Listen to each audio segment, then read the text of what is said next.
पांडुरंगा करू प्रथम नमन दुसरे चरण संताचिया त्यांच्या कृपादाने कथेचा विस्तारू बाबाजी सद्गुरु दास तुका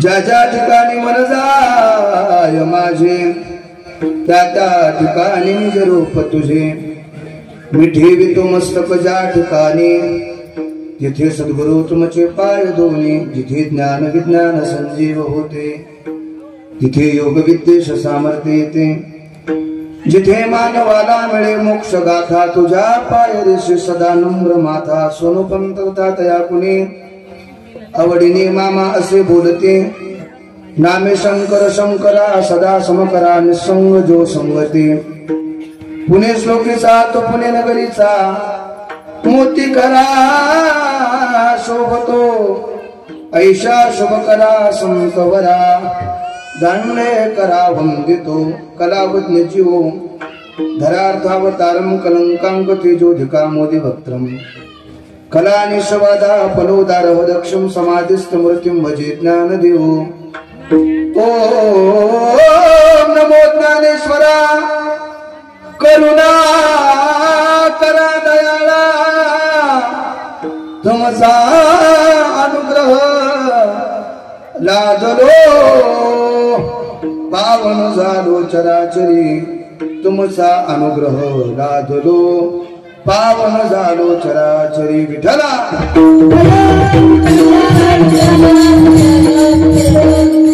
जगी ऐसा बाप व्हावा जगी ऐसा बाप व्हावा त्याचा वंश मुक्तीशी जावा पोटा येता हरले पाप ज्ञान देव माय बाप मुळी बाप होता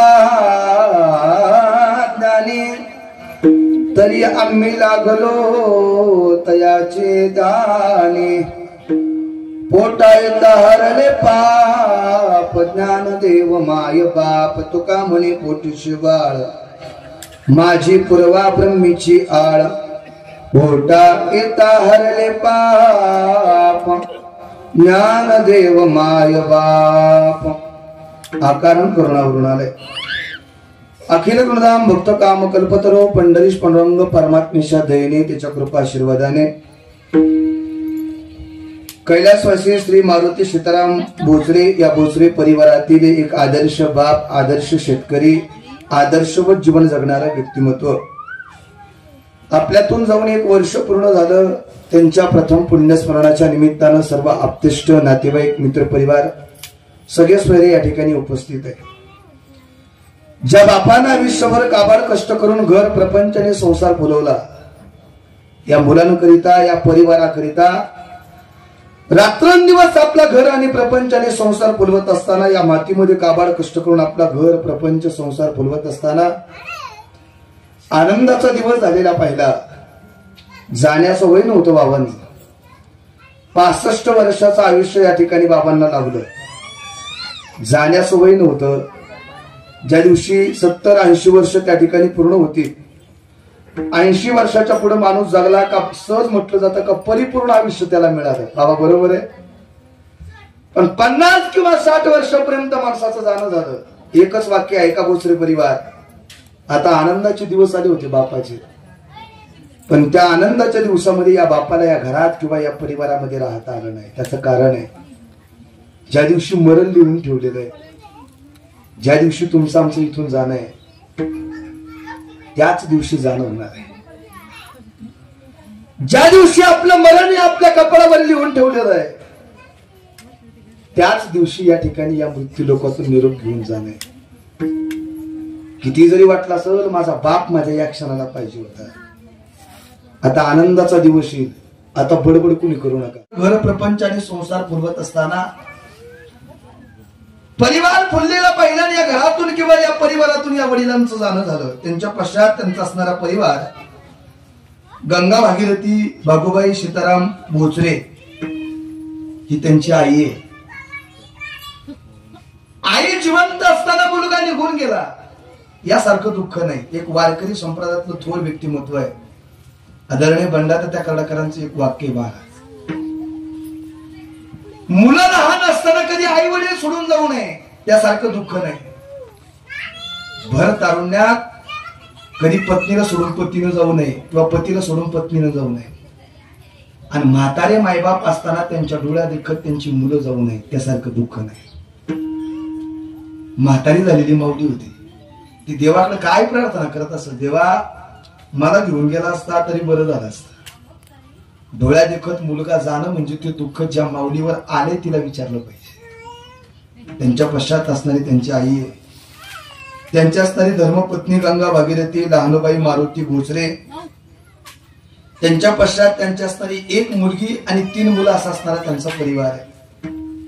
सुरेखाताई असतील कवार त्यांची मुलगी आहे, नारायण दादा असतील, नवनाथ दादा असतील आणि मच्छिंद्र दादा असतील, हे 3 मुलं आहेत. वडील गेल्यानंतर पण माझ्या वडिलांचं पुण्यस्मरण व्हावं. ऐका बरं, वडील गेल्यानंतर पण माझ्या वडिलांचं पुण्यस्मरण किंवा वर्ष श्राद्ध व्हावं अशी असणारी त्यांच्या मुलांची आणि मुलींची असणारी संकल्पना. पण एक वाक्य या 3 मुलांकरिता, एका मुलीकरिता. वर्ष झालं घरातून बाप निघून गेला. माझा मुलगा मुंबईवरून निघालाय, माझा मुलगा गावात गेला, रात्रीच्या 11 वाजता अजून कसा आला नाही म्हणून वाट पाहण्याकरिता घरात बाप होता. बाबा ऐका बरं दादा हो, आमच्या नारायण दादा, नवनाथ दादा आणि मच्छिंद्र दादासाठी एवढं वाक्य आहे. माझा मुलगा गावात गेलाय, रात्रीच्या 11 वाजता अजून कसा आला नाही, किंवा पाणी भरायला गेला होता 12 वाजता अजून माझा मुलगा. वाट लावणारी लोक पावलो पावली मिळतील, पण वाट पाहणारा बाप नाही मिळू शकत. घरातला बाप दिल्याचं दुःख आयुष्य प्रत्येक क्षणाला तुम्हाला आहे. काय बापाची भूमिका आहे. बाप कष्टाचा काबाडी ऊस मळ्यात तोडतो या, भाकर पोरांना घेऊनी कांड ऊसाच साठतो या. आली जत्रा गावाची बाप जत्रत फिरायचा, उधार पाधार कापड पोरांना आणायचा. असा कनवाळू बाप कसा सोडून या गेला, असा कनवाळू बाप कसा सोडून या गेला. वर्ष झालं घरातला बाप निघून गेला. त्या तिन्ही मुलांना त्यांच्या मुलींना असणारे दुःख, त्यांच्या पश्चात जसं त्यांच्या मुलींना किंवा त्यांच्या मुलांना दुःख आहे, अशा या घरात तीन असणाऱ्या सुना आहेत. स्वतःच्या मुलीसारखं त्या ठिकाणी आपलं घर आणि प्रपंच सांभाळत असताना सीमाताई असतील, प्राजक्ताई असतील आणि कविताताई असतील, या तीन घरातल्या असणाऱ्या मुलीच आहे. आणि त्यातल्या आमच्या प्राजक्ताताईंनी मला फोन केला होता. ते आणि आम्ही एका क्लासमध्ये त्या ठिकाणी होतो. पण मी शिक्षण घेतलं, मी चांगला पदवीधर आहे. पण पदवीधर असतानाही मला वाटत होतं मी चांगला कीर्तनकार व्हावं, म्हणून अवघ्या महाराष्ट्रभर कीर्तन करत असताना परवा दिवशी आमच्या दादांची आमची भेट झाली होती. त्या ठिकाणी सर्व मंडळी त्या ठिकाणी बेल्ल्याला आली होती. म्हणून त्या ठिकाणी आमच्या प्राजक्ताताईंनी मला फोन केला, म्हणजे महाराज आमच्या वडिलांचं वर्ष श्राद्ध आहे. काय बोलणं होतं महाराज, सासऱ्यांचं नाही म्हटलं, म्हणजे आमच्या बाबांचं वर्ष श्राद्ध आहे. तुम्हाला जमल का? उद्याची तारीख होती, पण उद्या आम्हाला मुंबईला आहे. पण त्यांनी आदल्या दिवशी त्या ठिकाणी ब्राह्मणाला जाऊन विचारलं आणि आजचा दिवस त्या ठिकाणी निश्चित झाला. आणि त्यांनी मला फोन केला.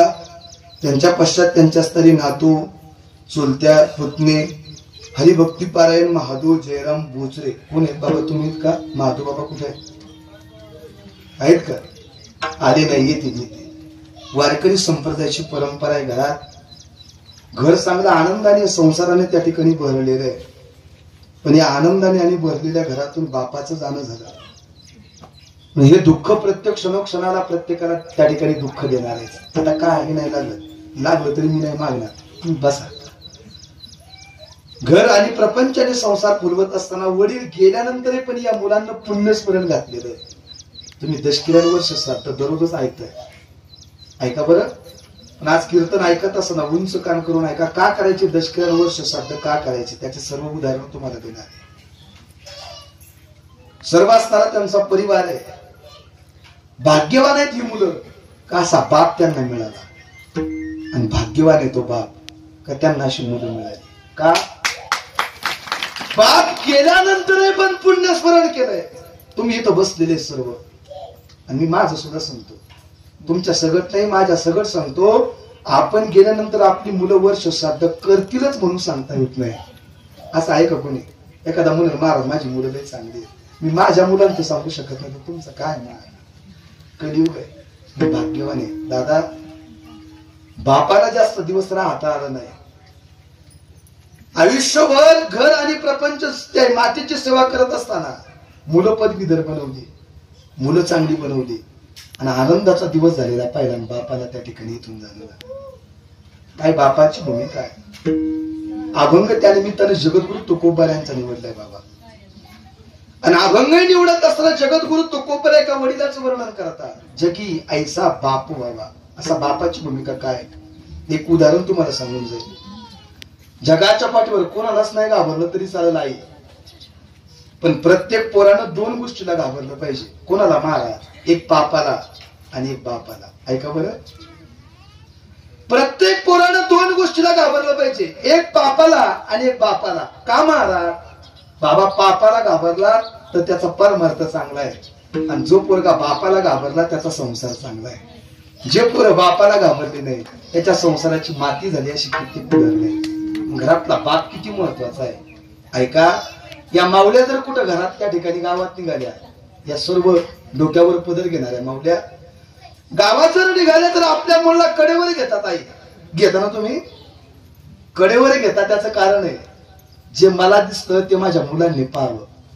पण आपला बाप आपल्या मुलाला खांद्यावर घेत असतो. का? तर जे मला दिसत नाही ते माझ्या मुलांनी पाहावं, ही भूमिका बापाची. काय तुकोबाऱ्यांचं गोड उदाहरण आहे. म्हणून तुकोबाऱ्यांना म्हणावं लागलं, जगी आयुष्यभर घरातला परिवार सांभाळत असताना ज्या दिवशी बाप गेल्याचं दुःख त्या दिवशी कळलं. मायबाप बापाला त्या ठिकाणी काही न करता येऊ द्या, पण घरात बाप बसलेला आहे. लाखो रुपयाचा आपला बंगला असू द्या, आणि त्या बंगल्याच्या बाहेर फाटक्या कोपरीचा बाप बसलेला नसल आणि एखाद्या कोपऱ्याला आई बसली नसल तर त्या बंगल्याला काय किंमत आहे. असे कोट्यवधी रुपयाचे लोकांचे बंगले, पण घरात मायबाप नाही. वस पडले तसेच, घरात पाणी पाजायला कुणी नाही. म्हणून जीवन जगत असताना घरातल्या मायबापाची या परिवाराने आहे तोपर्यंत सेवा केली. मायबाप घरातला परिवार आनंदी आणि सुखदायी त्या ठिकाणी करण्याचं काम बापानं केलं. आणि 1 वर्षापूर्वी घरातून बाप निघून गेला. जसं त्या वडिलांचं जाणं झालंय तसं प्रत्येक जण जाण्यासाठीच आलेला आहे, इथं कोणी राहण्यासाठी नाही. महाराज सांगतात ना, ज्ञानोबा सांगतात, सकाळी उगवलेला सूर्य जसा संध्याकाळी मावळणार आहे, या ओढ्यातून निघालेलं पाणी जसं समुद्राला जाऊन मिळणार आहे, तसा माणूस जन्माला त्याचा शेवट ठरलेलाच आहे. काय ज्ञानोबऱ्याचे शब्द आहे. उपजिते नाशे नाशिले ते पुररपी दिसे, ए घटिका यंत्र जैसे परिभ्रमेगा. काय ज्ञानोबऱ्याचे शब्द आहेत बाबा. देहाच्या गावालिया जन्म मृत्यूची सोहळिया ना म्हणून धनंजया जया परी. ज्ञानोबा सांगतात, या मृत्यू लोकात जो जीव जन्माला येणार आहे त्याचा जन्म आणि त्याचा मृत्यू ठरलेलाच आहे. आपल्या मागचे राहिलेत का? नाही राहिले महाराज. जमीन जाग्यावर आहे, पण आपल्या वाडवडिलांपासून ती त्या ठिकाणी करत आलेत. पण आता जरी म्हटलं तरी कोणाची जमीन? माझी बाबा. अरे तुझ्या मागचे तेच म्हणत होते. काय? आजा मेला पंजा मेला बाप मसना गेला. इथं वारकरी मंडळी बसलेली बरं सर्व. म्हणून आपल्या गावात वारकरी मंडळी बरेच दिसतात. आपली वाजेवाडीत का आणि इकडं बरेच वेळाला कार्यक्रमाला आलो, पण एवढंच राहिलं होतं. पण आता ते होऊन गेलं. तुम्ही सगळे वारकरी साधक मंडळी इथं बसलेत, मला माहिती आहे. ऐका, आणि त्याच निमित्तानं अभंग तुकोबाऱ्यांचा मी त्या ठिकाणी एवढा मार्ग निवडलेला. आपल्या मागचे निघून गेले महाराज. आजा मेला पंजा मेला बाप मसना गेला. आजा मेला पंजा मेला बाप मसना गेला. देखत देखत ना तू पळतो, तोही तैसा झाला उठा उठा. जागा पाठी भय आली मोठे. मागचे निघून गेले. आपण काही दिवस राहणार आहे, पण आपण एक दिवस इथून जाणार आहे. जिंदगी एक की राहे का घर है, एक ना एक दिन बदलना पड़ेगा. मौत जब तुझको आवाज देगी घर से बाहर निकलना पड़ेगा. मौत जब तुझको आवाज देगी घर से बाहर पड़ेगा. मौत जब तुझको आवाज देगी घर से बाहर निकलना देगी घर से बाहर निकलना पड़ेगा. जिंदगी एक की राय का घर है, एक ना एक दिन बदलना पड़ेगा. जिंदगी एक की राय का घर है, एक ना एक दिन बदलना पड़ेगा. मौत जब तुझको आवाज देगी घर से बाहर निकलना पड़ेगा. मौत जब तुझको आवाज देगी घर से बाहर निकलना पड़ेगा.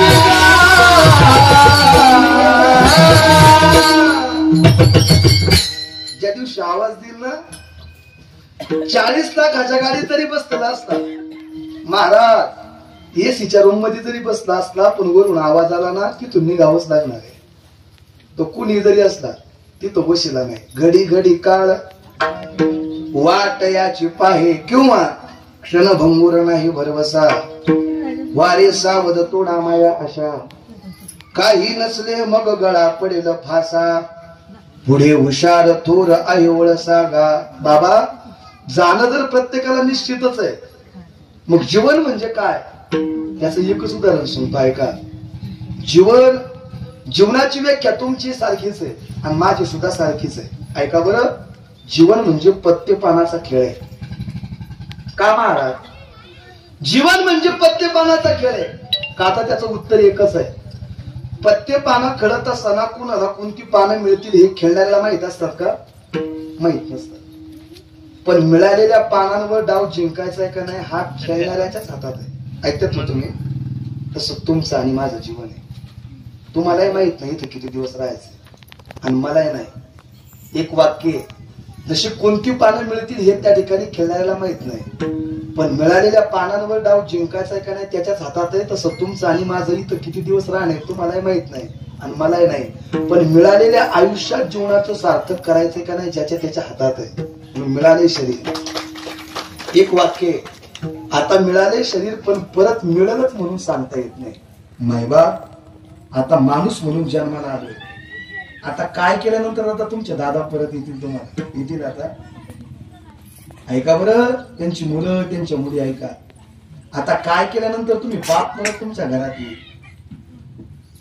सोडून या गेले बाबा आबाले कराना,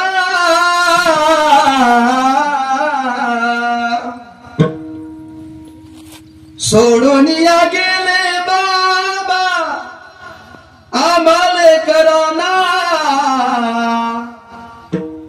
बाबा बाबा बाबा बाबा म्हणू मी कुणाला. आता काय केल्यानंतर तुमचा बाप परत येईल, तिथून गेल्यानंतर परत येणं नाही. प्रभू रामचंद्र एक ठिकाणी खूप गोड सांगतात, पराधीन आहे जगती पुत्र मानवाचा, जरा मरण यातून सुटला कोण प्राणी जात, दुःख मुक्त जगला कार्य कुणी जीवनात, काय शोक करसे वेड्या स्वप्नीच्या फळाचा, पराधीन आहे जगती पुत्र मानवाचा. माणसाचं जीवन तेच आहे. गेल्यानंतर परत प्रभू रामचंद्र सांगतात का या नदीमध्ये सोडलेली लाकडाची 2 उंडके आहेत, ती पाण्याच्या प्रवाहाबरोबर पुढे जात असताना एखादी लाट त्याला येऊन आदळल्याबरोबर जशी ते बाजूला होतात, ते पाण्यात परत कधी एकत्र येऊ शकत नाही. तसं तुम्ही किती जन्म घेतला, हाच बाप मला पाहिजे परत नाही. त्यांच्यासाठीच नाही सांगत, आपल्यासाठी सांगतो. हाच भाऊ असेल म्हणून सांगता येत नाही. तेव्हा गेल्यानंतर परत हेच मायबाप तुम्ही परत त्या जन्माला आल्यानंतर भेटतीलच म्हणून सांगता येत नाही. काय जीवन आहे. 2 उंडक्यांची होते सागरात भेट, एक लाट करी दोघा पुन्हा नाही गाठ, क्षणिक देवी आहे बाळा मेळ मानसाचा, पराधीन आहे जगती पुत्र मानवाचा. माणसाचं जीवन आहे. म्हणून माणूस म्हणून इथं जन्माला आलो, एक दिवस सुखाचा किंवा एक दिवस दुःखाचा आहेच आहे. असं इथं कुणी भेटणार नाही का प्रत्येक दिवस सुखाचा आहे. काही लोक इथं बसलेली तरी काही ना काही चिंता त्यांच्या डोक्यात चालू आहे. काहींच्या जीवनात सुखाचा दिवस आहे आजचा, पण काहींच्या सकाळी उठल्याबरोबर काहीतरी जीवनात दुःख आहे. म्हणून एक वाक्य आहे, जीवन आज जगत असताना जीवनात सुख किंवा दुःख प्रत्येकाच्या जीवनात आहे, पण जीवनात सुख आलं किंवा दुःख आलं म्हणजे ओरडून जायचं नाही. का एक दिवस असा किंवा एक दिवस तसा जीवनात प्रत्येकाच्याच आहे. महाराज सांगतात एक दिवस हत्तीवर बसण्याचा योग येईल बाबा, एक दिवस अंबारीत फिरण्याचा योग येईल, पण एक दिवस पायाने सुद्धा चालून जावं लागेल. कोणी दिवसी बैसोनी हातीवर, कोण दिवसी पालखी सुभेदार. एक दिवस असा येईल महाराज फॉर्च्युनर गाडीमध्ये फिरू आपण, पण नशीब जर बदललं ना तर पाहायला सुद्धा दिसायचे नाही. काही लोक असे लय चांगलं आयुष्य जगत होते, पण चांगलं आयुष्य जीवन जगत असताना चांगल्याच मार्गाने कमवावं, चांगल्याच मार्गाने त्याची पूर्णावृत्ती करावी. चांगल्या मार्गाने नाही कमवलं, जर कोट्यवधी रुपयाची स्टेट जरी समोर दिसत असली पण ती एक दिवस दुःखच देणारी. म्हणून एक वाक्य, 100 मुलं होती. ऐका बरं, 100 मुलं होती बाबा, पण शेवटी पाणी पाजायला एक सुद्धा राहिला नाही. रामायण उचका, महाभारत उचका, म्हणजे तुमच्या लक्षात येईल. पत्न्यांच्या दरवाजात आला बाबा, काहीतरी खाण्याकरिता देता हो. आणि त्यांचं सर्व लुबाडून घेतलं होतं, धन जेवण सगळ्या गोष्टी. आणि शेवटी त्यांच्या दरवाजात आला. जेवण करायला बसला का भीम समोरून येत होता, सांगत होता, या आंधळ्या, तुझी 100 मुलं मी माझ्या हाताने मारले. असा कोणता बाप आहे इथं बसल्यानंतर? आता जर म्हटलं तुझा मुलगा मी मारलाय, त्या क्षणाला बाप दुसऱ्या क्षणाला त्याचा नरड दाबून त्याला मारून टाकेल. आता पण न त्या ठिकाणी काही न बोलता त्या ठिकाणी खात होता. भीम समोरून येत होता, सांगत होता, या आंधळ्या, तुझी 100 मुलं मी माझ्या हाताने मारलेत आणि तू काय आमच्या घरात अन्न खात नाही, तुझ्या पोराचं मांस खातोय. एकदा ऐकलं, दोनदा ऐकलं, तीनदा ऐकलं, स्वतःच्या पत्नीला हाताला धरलं, अरण्यात केला. अरण्याला आग लावली, शेवटी जळून मारावं लागलं. त्याचं कारण केलेली कर्म वाईट होती. म्हणून कर्म करत असताना चांगली करा. एक वाक्य आहे, जुन्या माणसांचं वाक्य आहे, आपण जर दुसऱ्यासाठी खड्डा खांडला तर एक दिवस औरंगपूर बाबा बरोबर आहे ना, मी त्या दिवशी बोललो होतो औरंगपूर मध्ये, एक दिवस आपल्यासाठी खड्डा खांडला का एक ना एक दिवस आपल्या त्याच्यात जाणंच आहे. म्हणून एक